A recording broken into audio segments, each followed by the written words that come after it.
Hey there, and welcome to 52 Weeks to Prosperous Living. Just wanted to give a shout out and thanks to everybody who's helped us put in place this 52 Weeks program.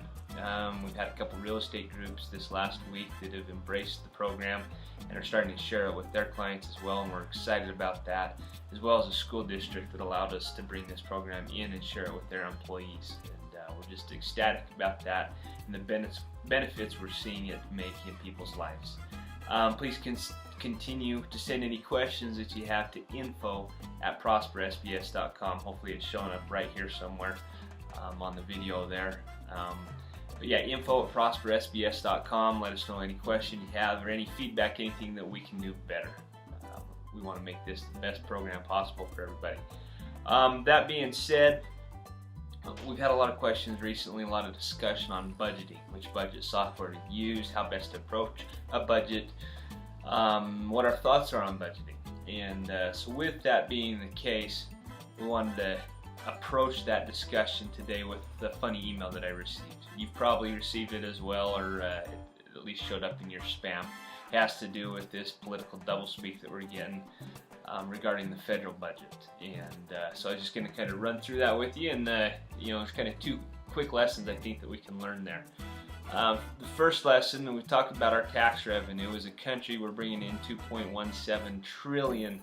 That's what, 3 sets of 3 zeros after the 2170. So that's a lot of zeros. $2.17 trillion. Federal budget's $3.82 trillion, and that creates new debt of $1.65 trillion a year. Again, throw trillion on there and all of a sudden it's confusing and it's hard to follow. Our national debt right now is at $14.27 trillion and growing, somewhere around there. It probably depends on which websites you look. Of course, everything you read on the internet is true. But the budget cuts that we've seen, they've made a great deal. They've cut out $38.5 billion. That's $38.5 billion they've cut out of the budget. So appreciate their efforts there. But if we dummy it down and get it down into layman's terms, numbers that you and I are used to using every day, that's like having a house where the annual family income is $21,700. Not a huge income by any stretch of the imagination there, but the family's living off of $38,200. We're getting a little bit overextended there. Obviously, we're going to bring in some debt that way. So if we're looking at that annual spending of the $38,000 with an annual income of $21,700, we're going to see new debt on that credit card of $16,000 and some change. It ends up being $16,500 with what we're looking at. Okay. So if you have that being the case, and it's kind of been falling on that for a few years, you're going to look at an outstanding balance on your credit card of $142,710. Now, we as an American people aren't necessarily the best at budgeting our households. We definitely don't save near what we should, but very few of us have $142,000 in credit card debt. That's what our federal government's looking at.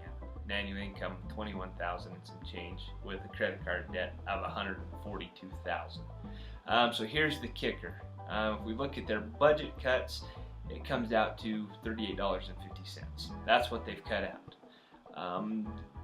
When you're looking at your personal finances, you're looking at your budget, you want to make a dent, look at doing things that actually are really going to make a difference. In the government standpoint, or in this household example standpoint, $38 is not going to make a big difference.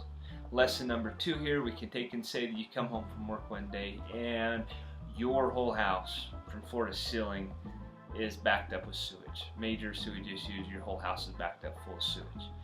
So how do you remedy that? You've got one or two approaches. You can either raise the ceilings or pump out the crap. What's your choice going to be? So take and use those couple of thoughts there and apply those to your own life, to your own budget.